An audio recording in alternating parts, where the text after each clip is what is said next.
Welcome back, Eldrvzi Scion, to this week's version of Let Me Cook. Today we have up everybody's favorite snake, Patron of the Orochi. This card is one of 5 created back during the original Kamigawa block.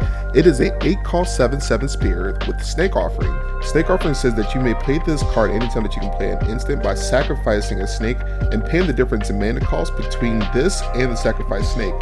Mana cost includes color, which is mostly irrelevant, but the part that we care about is the fact that you can tap it, and it says untap all forest and all green creatures. Play this ability only once per turn. Everybody gets this ability, anybody that has any forest and creatures. And now we're heading over to our ramp section. In our little ramp package, we're going to have mainly mana dorks. They're going to be useful for producing mana over the long game, and then on top of that, being useful during combat, it just feels a little bit more synergistic. Some notable cards are Circle of Dreams Druid, the Elysian Caryatid, and Traverse the Outlands. Circle of Dreams Druid is a pretty self-explanatory card. It's going to get us a lot of value. Not only are we going to be able to do this once a turn, we are going to be able to do it twice and produce so much mana. And the same applies to Elysian Caryatid. In the early game, it produces 1 mana a turn, and of course going into the long game, it's going to be able to produce 4 mana per turn. And Traverse the Outlands is another banger card because off the bat, your commander is a 7/7, so you can search for 7 lands and then put them onto the battlefield tapped. But at some point, we're gonna have some really cool payoffs, but first, let me cook. And we're gonna move right into our draw package. Included in there are gonna be cards like Werewolf Pack Leader, Life's Legacy, Monumentous Fall, and Beast Whisperer. A lot of my draw is pretty straightforward. Pack Leader is pretty awesome because it does it on attack.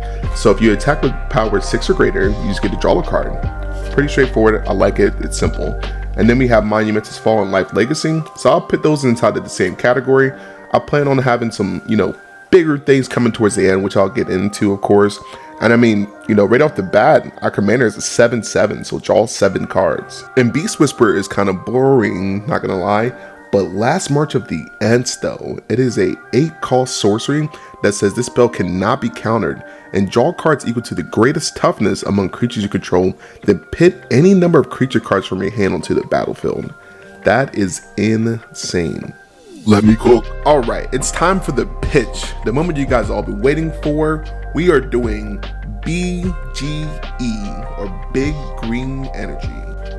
The whole point of this deck is to ramp up as soon as possible, slapping down mana dorks every turn and mana rocks, and put down huge creatures every turn. Let me cook. One of the first cards I want to shout out in my Big Green Energy package is going to be Cultivator Colossus. It is a 7-cost star creature with trample. Its power and toughness is equal to the number of lands you control. Whenever it enters the battlefield, put a land card from your hand onto the battlefield tapped.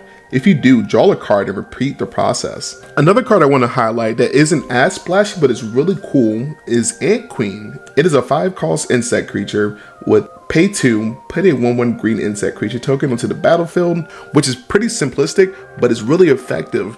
Not only in the early game are you going to be able to put down a little bit of a shield between you and attackers and whatnot, but then at a certain point you'll be able to do this a crazy amount of times on each player's turn. The last card I'll mention in this category is going to be Neverwinter Hydra. It is a 2 green pipped and XX to cast. When it enters the battlefield, you roll X d6s.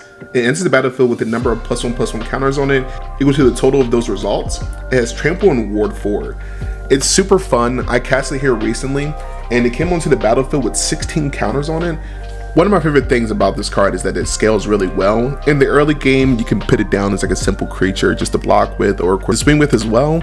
But then on top of that, if you get your commander out on the battlefield and then you're able to like untap and tap all your mana dorks and your lands, of course, you can dump so much mana into X that like this creature comes out being ridiculously big. Let me cook.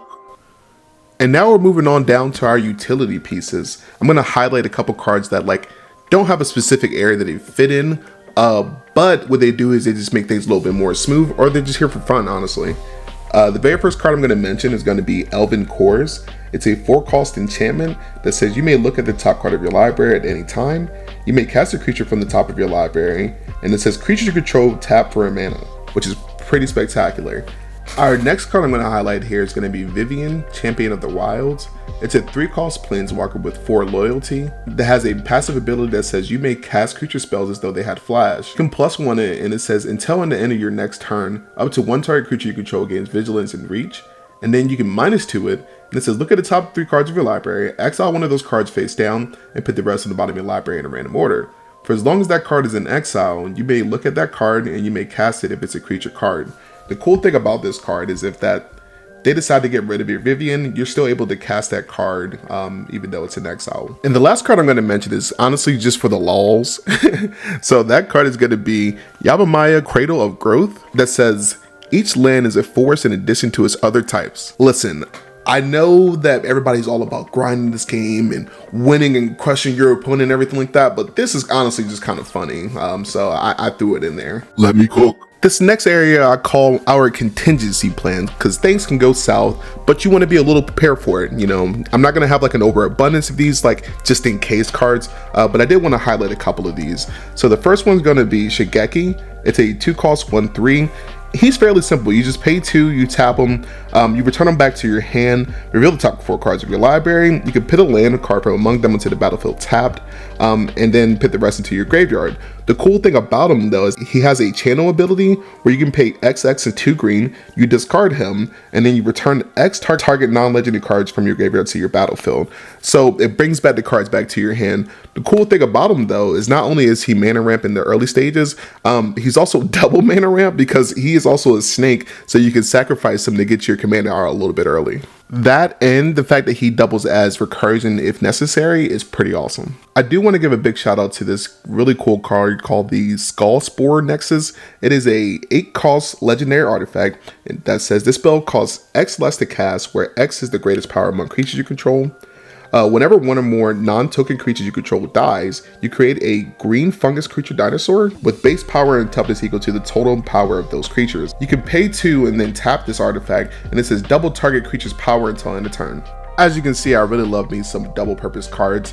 This is mainly in here for the contingency aspect that I mentioned earlier, where, you know, if things go south, of course, we get a fungus off of it at this worst case scenario.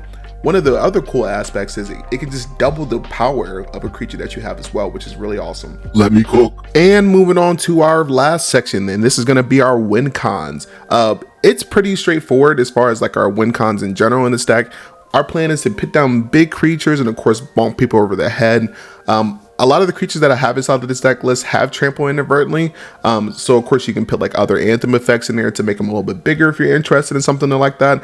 But the 2 cards that I have here to close out the game are going to be Siege Behemoth, which is a 7-cost 7/4 with hexproof, and it says as long as Siege Behemoth is attacking, for each creature you control, you may have that creature assign combat damage as though it weren't blocked, which is really cool, having them blockable inside mono green. The other card that I'm going to highlight inside of here is going to be Hurricane. This is kind of funny, but also it can be very powerful, of course. It's a X in green. Hurricane deals X damage to each creature with flying and each player. Now, if you have a way to gain some life inside of here, which, you know, it's fairly easy to do inside of green, get the opponent either completely out of the game or very, very close. Let me cook. Some honorable mentions will be cards like Unnatural Growth and Zependrel. They do similar things. One of them just doubles the damage on combat, and the other one says each combat, it doubles the power and toughness. So that's also another way to close out of the games as well. And that wraps up this week's version of Let Me Cook. I really hope you guys enjoyed this video. Let me know how you feel about this type of deck down below. I should have a deck list going up on my Moxville as soon as possible. And thank you for your time again. Y'all take care.